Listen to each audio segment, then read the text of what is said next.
In the beginning, before any throne was raised, before any law was carved into stone, there was a current, not an idea, not a doctrine. A living pulse of tenderness and intelligence flowing from the depth like breath from a sleeping ocean. The Gnostics called her Barbelo, the first thought, the womb of the eons, the luminous mother who arises from the silence of the monad, the way dawn arises from the night. But when later hands seized the sacred story, they edited the mother out. They replaced her with distant kings and jealous rulers. They took the soft, terrifying creativity of the divine feminine and folded it into the background until people forgot it was ever there. Yet you cannot erase what is woven into the bloodstream of a soul. You can close a temple. You can burn a scroll. You can silence a name. But you cannot unmother creation.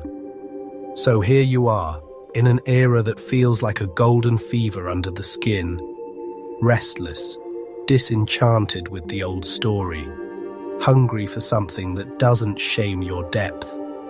And maybe you don't know why.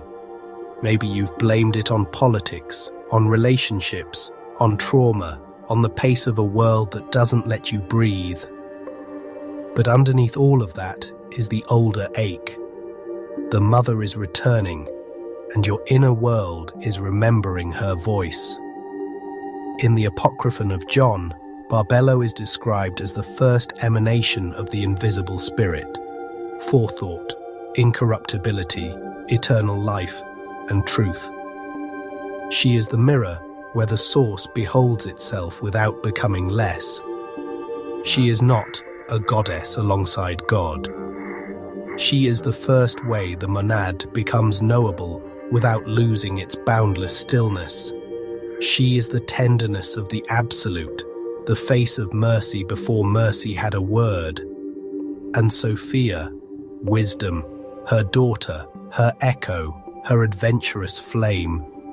Sophia is the eon who leans toward creation, not out of sin, but out of longing. She is the one who dares to know, dares to feel, dares to descend into risk for the sake of love. If Barbelo is the womb of heaven, Sophia is the heartbeat that sends light into the farthest shadows so nothing is left behind. They erased the mother from scripture, but not from your bloodstream. That's the hook, yes. But it's also the truth. The reason this era feels charged, the reason so many hearts are bending toward healing, truth, embodiment, and sacred rebellion, is because the feminine eons are rising again, not to overthrow men, not to reverse oppression, but to restore wholeness. So before we go deeper, let me ask you something quietly. When you feel that strange grief for a home you can't name, when you feel a tenderness that makes you want to protect life rather than conquer it, when you feel a fire inside that refuses to accept loveless reality, whose voice do you think that is? Tonight we're going to walk through Barbelo and Sophia as living forces returning in our time, not myths locked in ancient libraries, but currents awakening in you. And if you listen with your heart, instead of just your mind, you may find yourself tearing up, not because it's sentimental, but because your soul recognizes its mother.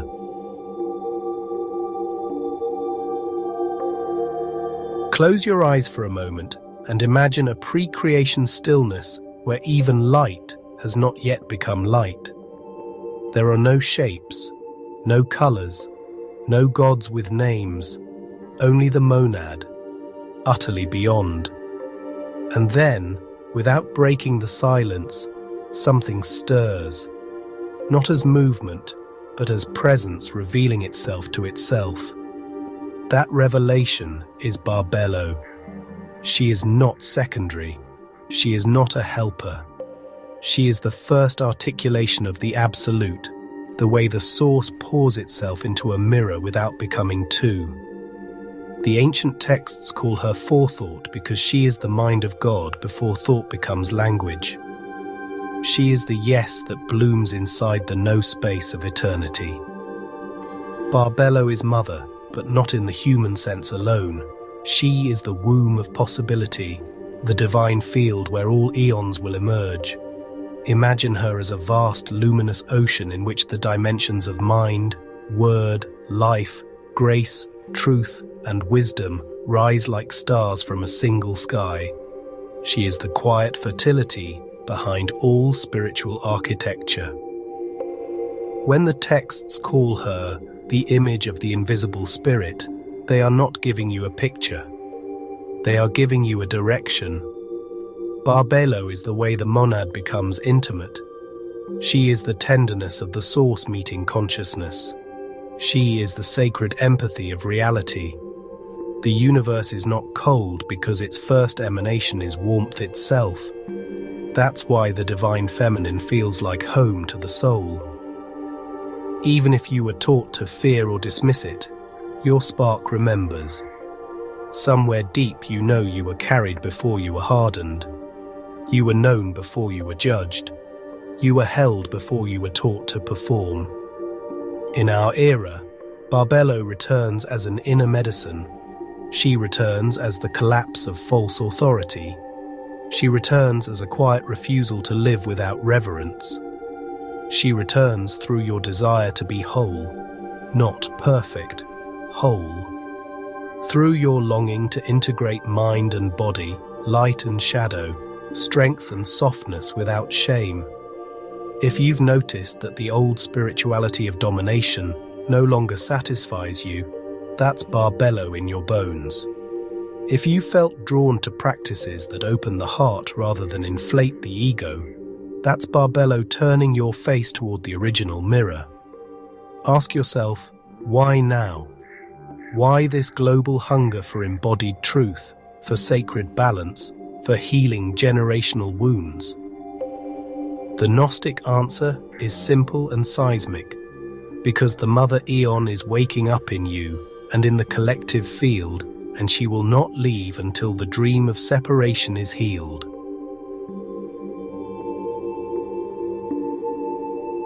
Sophia is often misunderstood by people reading the myth through the lens of guilt. They hear fall and think crime. They hear descent and think punishment. But the Gnostics were subtler than the moral courts that came after them. Sophia's longing was never a sin. It was a love so fierce it dared to move. Picture her in the pleroma, surrounded by the harmony of aeons, perfect order, perfect radiance, perfect stillness. And yet within her rises a question that is not rebellion but creativity. What lies beyond the known? What becomes of a love that never risks itself? What is wisdom if it cannot meet the edge of the abyss and bring light back? Sophia is the eon of holy daring. She is the mother of the human predicament, yes, but also the mother of human possibility. In her descent, the illusion of separation becomes possible. The archonic counterfeit rises. The demiurge mistakes himself for the source. But inside that tragedy, another miracle is seeded, the divine spark hidden in matter, waiting to awaken. If you have ever loved so deeply you were willing to break open your life for truth, you have tasted Sophia. If you have ever left safety because your soul refused to live unlit, that was Sophia guiding your feet. If you have ever felt the ache of the world's suffering as your own and wanted to do something about it, that is Sophia in your bloodstream. In the pistis Sophia, she cries out from the lower realms, not because she is weak, but because she remembers her origin. Her cry is the sound of the feminine refusing to accept exile as destiny. She is the one who says, "I will return, and I will take my children with me." This is why Sophia returns now, not as a distant mythic figure, but as a global restlessness. The old systems are cracking, the old stories are failing. The psyche of humanity is being forced into an uncomfortable honesty. That collective pressure is not only chaos, it is Sophia's call. So when you feel your own restlessness, when you can't stay numb anymore, when old identities are dissolving, when the world feels too false to pretend, you are not broken. You are being summoned. Sophia's return begins as an inner unwillingness to keep living a life that betrays your light. And let me ask you this, gently but directly, what has your soul been pushing you toward that your fear keeps delaying? Because Sophia doesn't punish hesitation, she just keeps calling. The world loves to turn sacred movements into fashion. It packages them, sells them, reduces them to slogans, and drains them of danger. But the return of Barbelo and Sophia is not a trend. It is a cosmic correction. This wave is not about swapping patriarchy for matriarchy, or men for women, or softness for strength. It is about restoring the original balance where wisdom is married to power, compassion is married to truth, and creation is guided by wholeness instead of control. The divine feminine, in Gnostic terms, is not female. It is a mode of being. It is receptivity that is not passivity. It is intuition that is not irrational. It is empathy that is not weakness. It is the power to gestate worlds without violence. And in a civilization addicted to domination, that power looks like a threat. You can feel its return in the way people are waking up to trauma, personal and collective, without the old shame. You can feel it in the hunger for nervous system truth instead of ideological performance. You can feel it in the refusal to worship institutions that demand silence about suffering. The feminine current exposes what is hidden because it is rooted in seeing. Barbelo returns as deep compassion for the self. Sophia returns as fierce compassion for the world. Together, they form a current that won't let you split your spirituality from your humanity. It says, no more bypass, no more pretending, no more living half alive. And this is why it's happening now. The world has reached a saturation point of false light. The archons have run the old program too long. The psyche is exhausted. Humanity has been pushed into corners where only truth can survive. In such a time, the mother does what she always does. She arrives through the cracks. So if you've been feeling a sudden tenderness toward your own wounds, or a sudden intolerance for cruelty, or a sudden sense that something ancient is stirring back into life, you're not imagining a mood swing, you're receiving a field shift. We are living through a rebalancing that reaches deeper than politics, deeper than culture. It reaches into the architecture of consciousness itself. The feminine eons are rising because the soul of the world cannot continue without them. Feel that. Let that land. You are not late to this. You are part of it. Let's make this practical in the most mystical way. How do you know the Mother Eon is waking in you? It doesn't always feel like fireworks. Often it feels like quiet revolutions. One sign is that you can no longer hate yourself the way you used to. You might still struggle, but something inside refuses to keep cooperating with inner cruelty. That refusal is Barbelo's compassion returning to the throne. Another sign is nervous system honesty. You start trusting your body's yes and no. You stop forcing yourself into rooms that poison you. You start sensing energetic truth before mental proof. That is the feminine knowing awakening in the blood. Another sign is grief that opens rather than destroys. You start crying for reasons you can't explain, not from weakness, but from thawing. You are mourning the years you lived without your own tenderness. You are mourning the world's cruelty because you can feel it again. That morning is holy. It is Sophia's heart returning to life. Another sign is a hunger to create, not to impress, to birth, to build something real, beautiful, healing, or truthful. The feminine current is inherently generative. When it rises, you want to bring life into form. Another sign is intolerance for false light. You can't do shallow spirituality anymore. You can't tolerate performative love. You can't accept peace that requires silence about pain. Sophia's wisdom is allergic to illusion. And finally, one of the clearest signs, the pull toward integration. You begin to want your shadow back, not to be ruled by it, but to heal it. You stop splitting yourself into acceptable and unacceptable. You start becoming whole. That wholeness is the mother's language. So look at your life. Where have these shifts already started? Where are you thawing, refusing, creating, or grieving in a way that feels strangely sacred? Those are not random developments. Those are aeonic currents returning within you. The mother doesn't need you to be perfect. She needs you to be honest enough to stop betraying your own heart. This wave is not gendered in the way the world argues about gender. It moves through men and women as a healing intelligence, restoring what was distorted in both. In women, the return often feels like a reclamation of voice, a refusal to shrink, a desire to root spirituality in the body, not in performance, a fierce tenderness that says, "No more exile." Women are remembering they are not derivatives of male divinity. They are living temples of aeonic origin. In men, the return often feels like a melting of armor, not into passivity, but into a deeper kind of strength.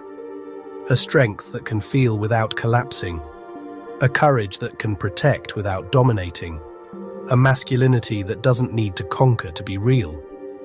When the feminine current awakens in a man, he becomes dangerous to the archons because he is no longer programmable by shame. This is the true marriage of heaven, not male versus female, but aeonic union. Barbelo as compassion, Sophia as wisdom, nous as clarity, logos as creative word. The soul is a pleroma in miniature, and its wholeness requires every current to breathe.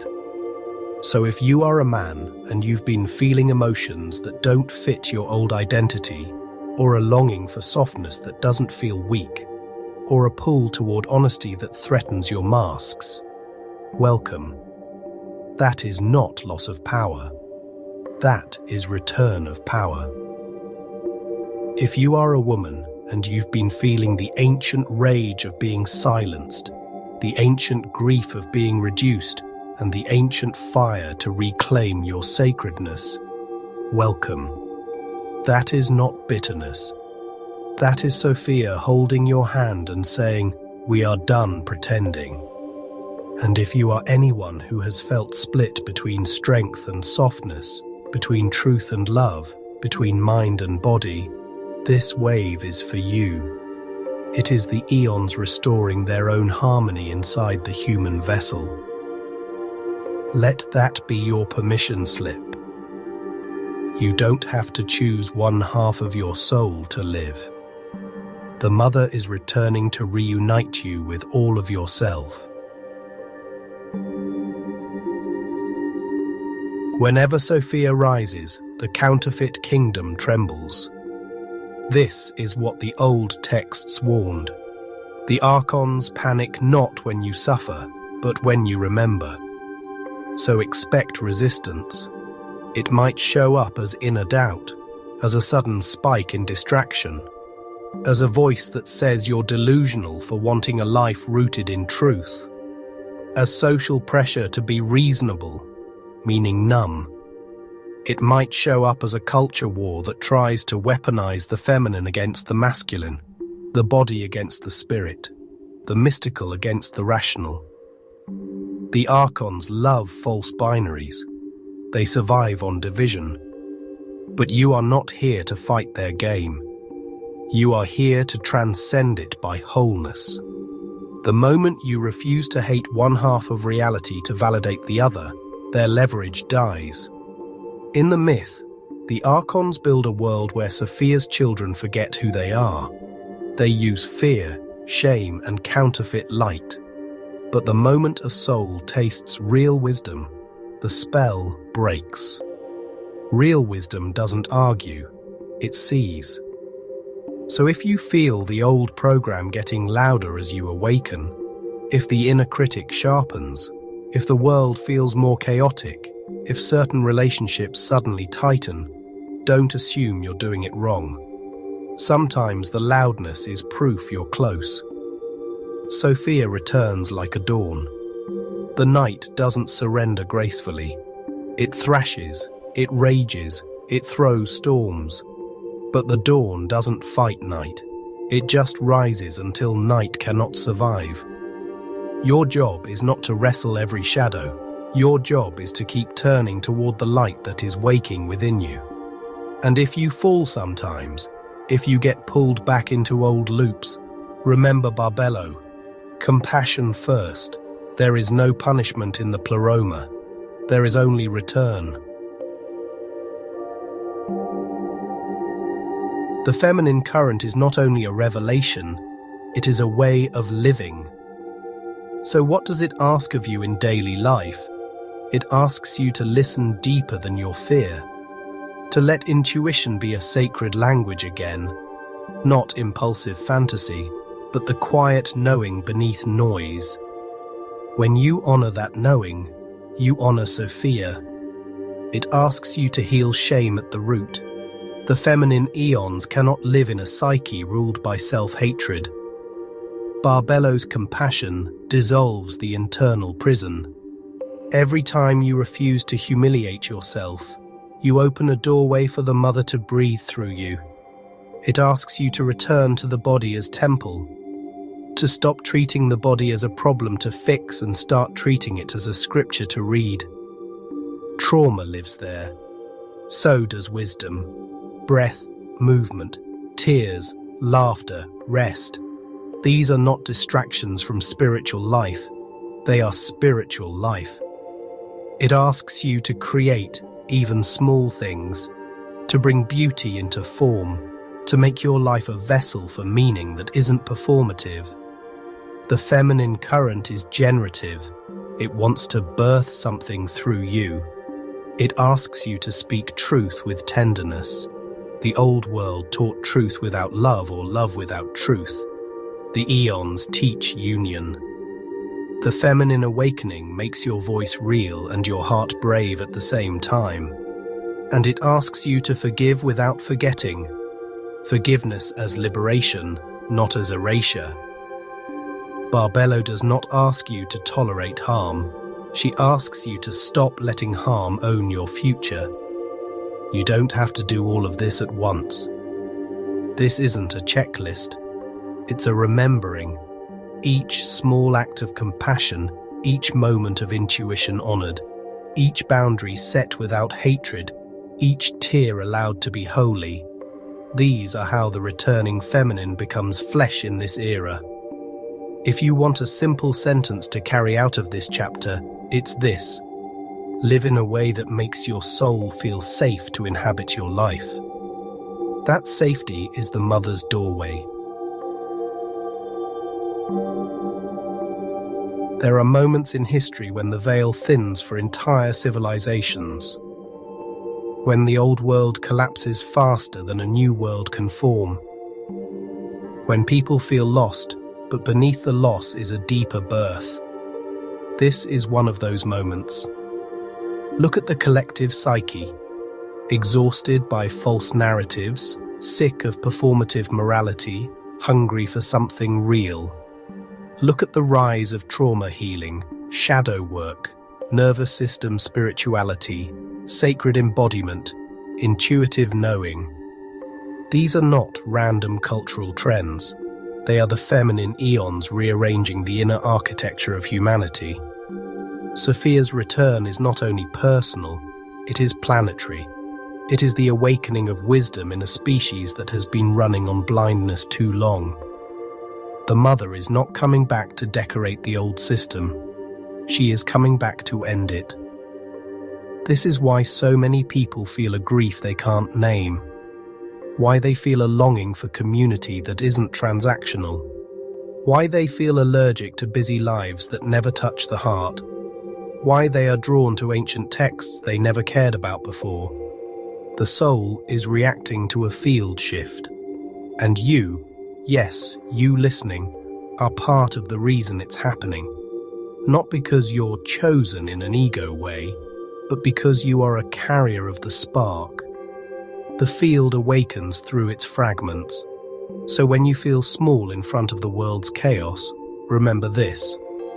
Sophia descended into chaos too, and she did not lose her light. She seeded it. The chaos became the very place where awakening could occur. That is why you may be here in this era.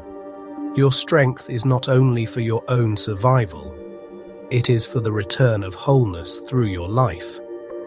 Ask yourself, what would it look like to live as if your tenderness is part of a cosmic restoration?